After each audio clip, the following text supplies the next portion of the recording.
Hi there, Brian Amico here from VectorVest, and tonight I want to walk you through the 3 steps to retire with peace of mind. They're the key pieces that every retiree should implement, and they make up what we call worry-free investing. By doing these 3 steps, you can retire with peace of mind knowing that you can grow your portfolio, generate income, and protect your capital. When I asked our clients how they wanted their life to be different 3 to 5 years from now, one of the most common things I heard was, I just want to relax. I don't want anything too special, I just want to live a comfortable life. Well, what could be holding you back from doing that right now? In other words, what could be the problem? Well, first off, your portfolio is going nowhere. You're doing a lot of work, but you're just spinning your wheels. It seems like every time you make some gains, shortly after that, your portfolio rolls right back, sometimes in a deeper hole than where you started. Second, you don't know what to do when things go wrong. My neighbor actually just told me a story where her 22-year-old daughter just got into a minor car accident, and she was shocked that her daughter had no idea what to do. So think about yourself. When the market and your stocks start to move against you, sometimes you freeze. And the other problem is you're just spending so much time trying to figure everything out. You feel if you can't get things fixed, you're not going to have enough money. The income stream is just rusted shut and you fear you won't be able to turn it back on. But it doesn't have to be that way. Instead of that happening, you want to grow your portfolio safely and steadily. You want to know exactly what to do when the market turns south. And you want something that just doesn't take a lot of time to do, so that when you retire you can relax and live a comfortable life. So let me ask you a question, and I want you to spend a few seconds and write down your answer. What would worry-free investing do for you? Okay, so now let's dive into the 3 key principles that you need. First off, you want to play it safe. You need to focus on buying safe stocks of companies with consistent, predictable financial performance. We did some research and we found that the stocks with the highest relative safety rating in our database had a 98% success rate of going up over time. What we did was, every day starting in 1996, we took the top 20 relative safety stocks and we tested their performance through 2015, and here's what we found. There were 4,697 trading days since our start date back in 1996.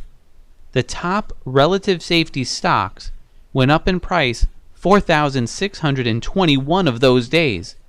That's over 98% of the days. Our founder, Dr. DeLito, has always taught that good portfolio management starts with buying the right stocks. It's like filling your portfolio with all-stars. Just having those great stocks in your portfolio will help your portfolio do well over time. Here's how it works. When we signal a confirmed uptrend on the market, that lets you know it's safe to be buying high relative safety stocks. When we signal a confirmed downtrend on the market, that lets you know that you should stop buying.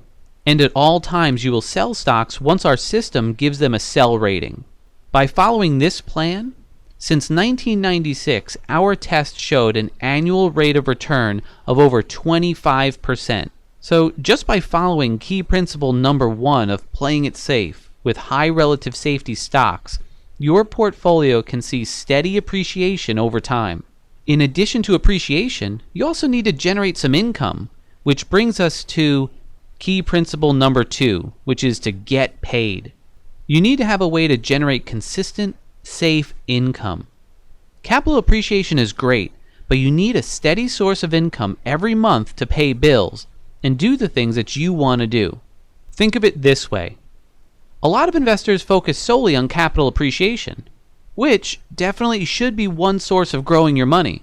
If you also start to collect some nice safe dividends, you're now starting to generate some additional income.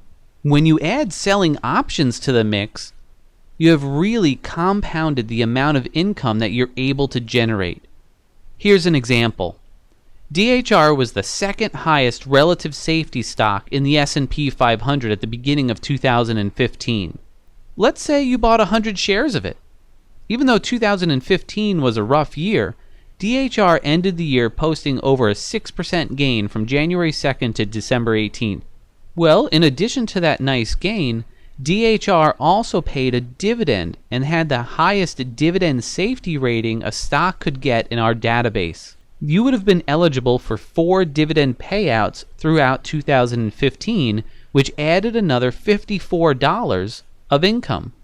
In addition, you could sell covered calls since you owned 100 shares. On January 13th, you would sell a covered call with a $90 strike price, and you would have received $70. Since DHR didn't exceed $90 by the time it expired, you could then sell another covered call. So on March 23rd, you would sell another covered call and receive another $143 at that time. Then you could do it again on June 19th, and then you would receive another $123. And since the stock was below $90 when it expired, you could then do it again. So in September, on September 18th, you would be able to sell another covered call. This time you generated $210. Now by that point, your 100 shares of DHR would have been called away from you at the $90 strike price since it was trading above $90 at expiration. But that's okay because you get to keep the $210. So look at it this way. If all you did was focus on stocks that didn't pay a dividend and you didn't sell covered calls, you would have gained $551 in this example. But by finding a stock that paid a safe dividend, you bumped up your gains to $605. And by adding in selling covered calls, you've now bumped up your total income to over $1,000.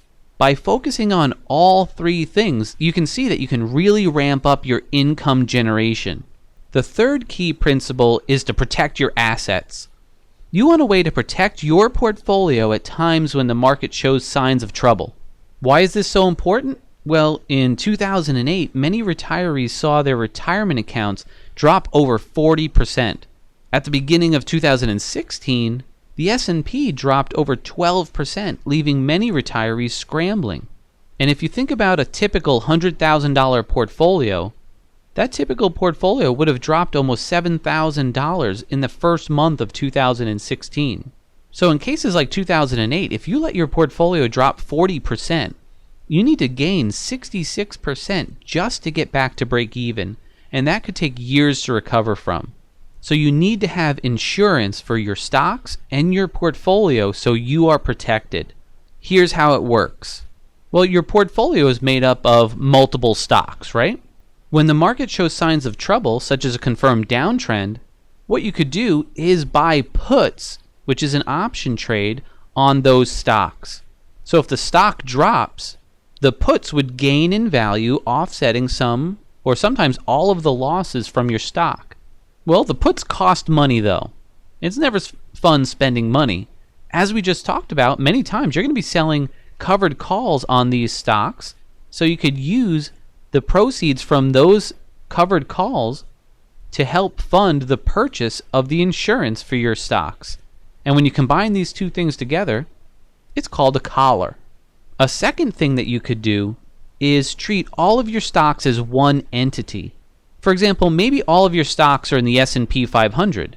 If so, you could use an index such as the SPY, and you could buy a single put on that index to protect your portfolio, and you could then sell a call on that index to help fund the put. This is something we teach called collaring your portfolio. Remember earlier I said a typical $100,000 portfolio would have dropped almost $7,000 in the first month of 2016? Well, by collaring your portfolio, instead of losing $6,710, your insurance from that collar would have gained you $4,075, offsetting a majority of the losses. So you need to have a plan to protect your assets when the market shows signs of trouble. Alright, I want you to take about 60 seconds and pause the video and write down what's been the most valuable for you so far and why. Once you do, we'll look at what to do now. Alright, here at VectorVest, our retirement services division has been working with retirees, and our mission is to help retirees move up a ladder. I'd like you to draw it out with me because this is the game plan. This is the growth path of a typical retiree. As we go through it, I'd like you to figure out where you are on it and what the next level might look like for you. Alright, A lot of retirees out there, unfortunately, are down here on life support. It's not a great place to be because you're always scrambling to figure out how you're going to pay for things. You're heavily reliant on others for help. The next step up is a little better, but nowhere near ideal. You're in what I call dependence.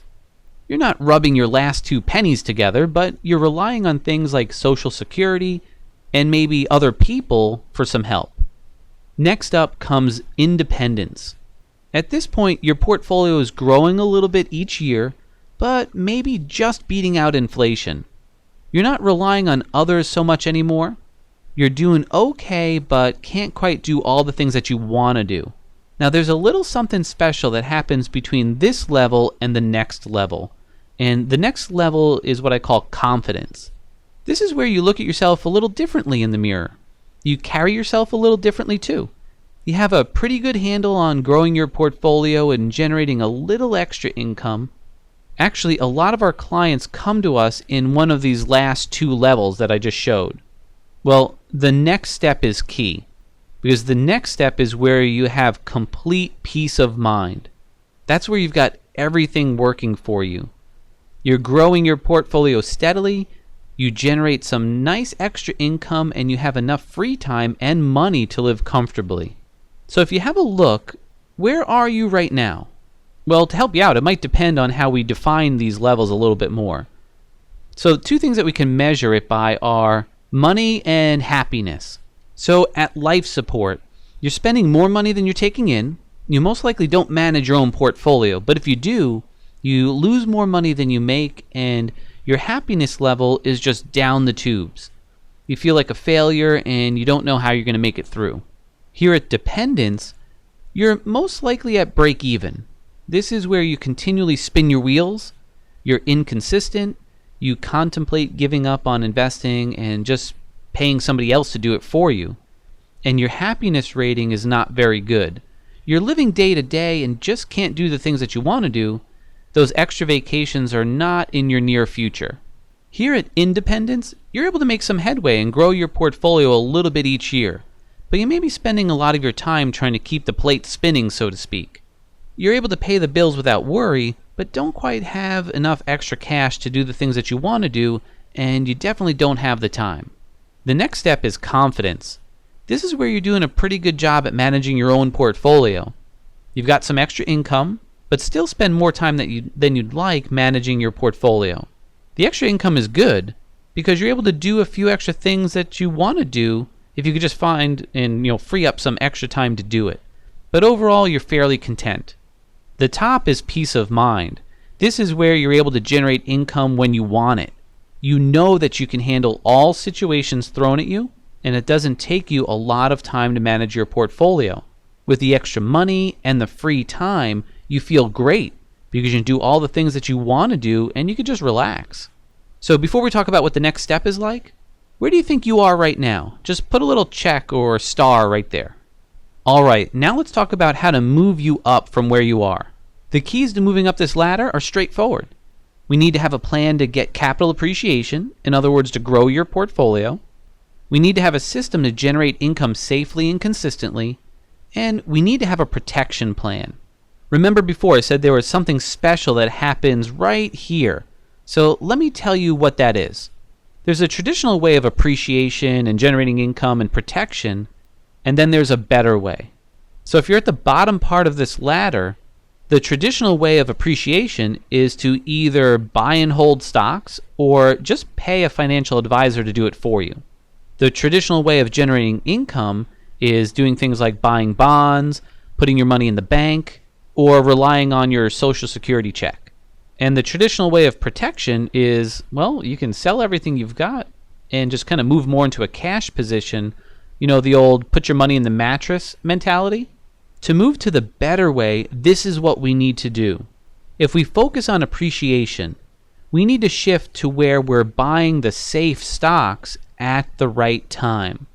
The better income model is focusing on options and dividends. And the better way to protect is to focus on portfolio insurance using puts and collars. So wherever you are, in order to move up this ladder, you need to focus on those things. So let's talk about your action items right now. The first thing that you should do is, if you haven't done so already, I want you to determine where on that ladder you are. Second, you should write down your current methods of appreciation, of income, and protection so you know what you need to work on. And lastly, if you want some help moving up the ladder faster and safer, visit VectorVest.com/worry-free and take a look at how our retirement services department can help you. Have a great night.